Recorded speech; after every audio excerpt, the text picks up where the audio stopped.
इस वीडियो में हम लोग लैप्लेशियन ऑपरेटर के बेसिस पे कुछ न्यूमेरिकल्स हैं उनको हम डिस्कस करेंगे। लैप्लेशियन ऑपरेटर जो है वो basically divergence of gradient phi होता है। मींस पहले हमें जिस भी क्वांटिटी का लैप्लेशियन लेना होता है पहले हमें उसका क्या लेना होता है, पहले हमें उसका ग्रेडियंट लेना होता है एंड उसके बाद जो कंसेप्ट आता है, जो भी हमारा एक्सप्रेशन आता है उसका हमें डाइवर्जेंस लेना होता है। जैसे कि हम यहाँ पे एक फोर्थ एग्जाम्पल को डिस्कस करते हैं।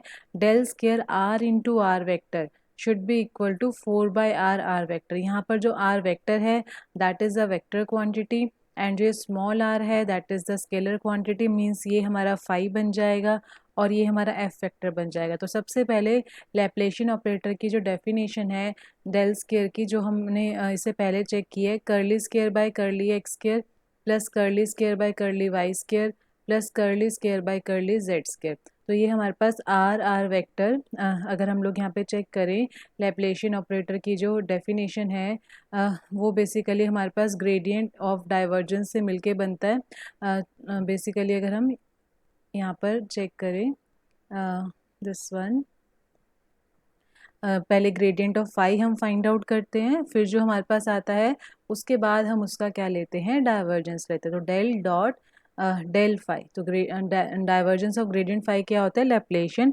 एंड जब हम इसे सॉल्व करते हैं तो फाइनल एक्सप्रेशन ही आता है। तो दैट मीन्स जो हमारा पर लैप्लेशियन ऑपरेटर है मीन्स जो डेल स्केयर है उसकी ये वैल्यू होती है curly square by curly x square plus curly square by curly y square plus curly square by curly z square. तो ये सेम जो वैल्यू है हम लोगों ने इस एग्जाम्पल में यूज़ करनी है। तो इसीलिए हमने ये फर्स्ट स्टेप जो लिखा है curly square by curly x square plus curly square by curly y square plus curly square by curly z square. तो हम सबसे पहले हम फर्स्ट एक्सप्रेशन को सॉल्व करते हैं। यहाँ पे with respect to x double derivative है, तो पहले हम लोग फर्स्ट डेरिवेटिव लेंगे एंड अगेन स्मॉल आर जो है वो स्केलर फंक्शन है, वो कांस्टेंट नहीं है, मींस उसका भी हमें डेरिवेटिव लेना है।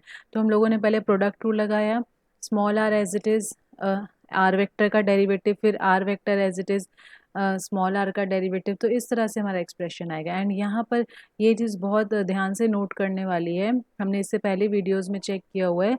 जब हम आर स्केलर का डेरिवेटिव लेते हैं विद रिस्पेक्ट टू एक्स तो हमारा आंसर आता है एक्स अपॉन आर, और अगर हम आर वेक्टर का विद रिस्पेक्ट टू एक्स लेते हैं तो आई कैप आता है, बिकॉज आर वेक्टर क्या होता है, x i cap plus Y J cap plus Z के कैप।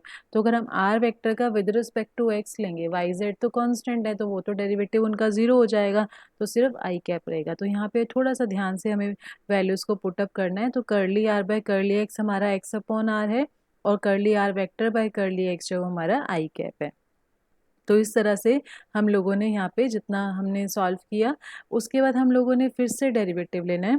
अब फिर से जब हम डेरिवेटिव लेंगे विद रिस्पेक्ट टू एक्स हम डेरिवेटिव लेंगे, तो यहाँ पर भी हमें क्या करना होगा, पहले तो अगर हम लास्ट टर्म का देखें, लास्ट टर्म में हमारे पास क्या है, आर है, स्केलर वाला आर मीन्स मैग्नीट्यूड जो होता है आर वेक्टर का।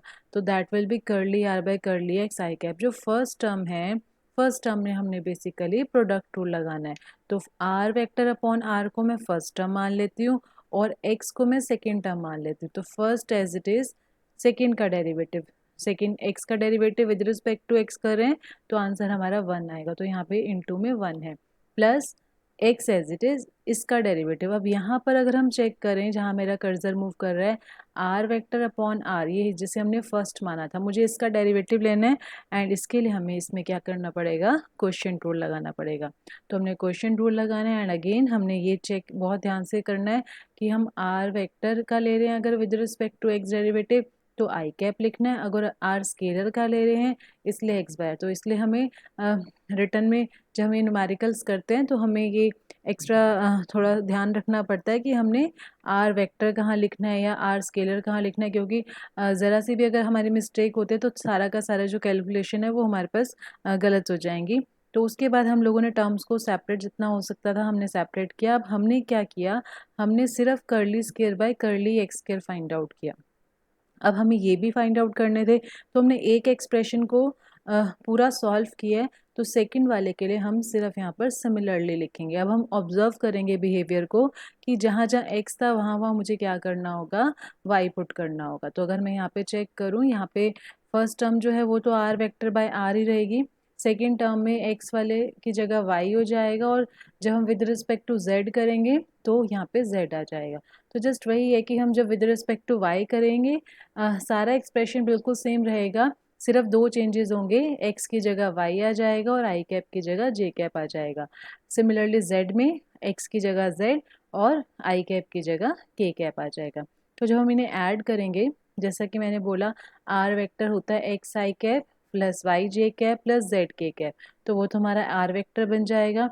अगर मैं इसकी बात करूं x square plus y square plus z square, this is r square, scalar जो आर है उसका स्क्र, तो ये जो आर स्क्र आएगा नोमिनेटर में, डिनोमिनेटर में आर क्यूब है, तो कैंसिल जब होगा तो 1 में आर रह जाएगा।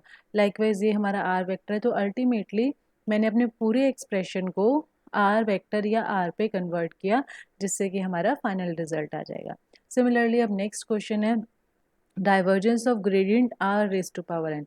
तो divergence of gradient is Laplacian operator. हाँ, अगर यहाँ पे ग्रेडियंट ऑफ डाइवर्जेंस होता तो वो लैप्लेशियन ऑपरेटर नहीं होता। तो हम लोग क्या करते हैं, पहले हमने ग्रेडियंट लेना है, उसके बाद जो आंसर आएगा हमने उसका क्या करना है, डाइवर्जेंस। तो हमारे पास दोनों टेक्निक्स हैं, जैसे मैंने अभी जो टेक्निक आपसे डिस्कस की है उसमें हमने डायरेक्ट ही लैप्लेशियन ऑपरेटर की वैल्यू निकाली है, means curly square by curly x square. But इस क्वेश्चन में हम लोग क्या कर रहे हैं, पहले हम लोग ग्रेडियंट निकाल रहे हैं। तो ये चॉइस है कि हम जिस मर्जी तरह से सॉल्व कर सकते हैं, कि अगर हम डायरेक्ट सारा सॉल्व करना चाहते हैं तो हम पिछले क्वेश्चन की तरह कर सकते हैं जैसा मैंने अभी एक्सप्लेन किया। अदरवाइज हम लोग ऐसे कर सकते हैं कि पहले हम क्वांटिटी का ग्रेडियंट ले लें। तो क्वांटिटी क्या है हमारी, r raise to power n, phi जो स्केलर फंक्शन हम लिखते हैं वो हमारा यहाँ पर r raise to power n है। तो पहले हम इसका ग्रेडियंट निकालेंगे। अगेन ये प्रीवियस वीडियोज़ में एक्सप्लेन हुआ है कि r raise to power n का ग्रेडियंट, हमने इसका फॉर्मूला भी किया है, that is n r n minus two into r vector. फिर हम लोगों ने क्या किया, इसका डाइवर्जेंस लिया, डाइवर्जेंस लेने के बाद जो आया हमारा ये फाइनल सॉल्व हो जाएगा।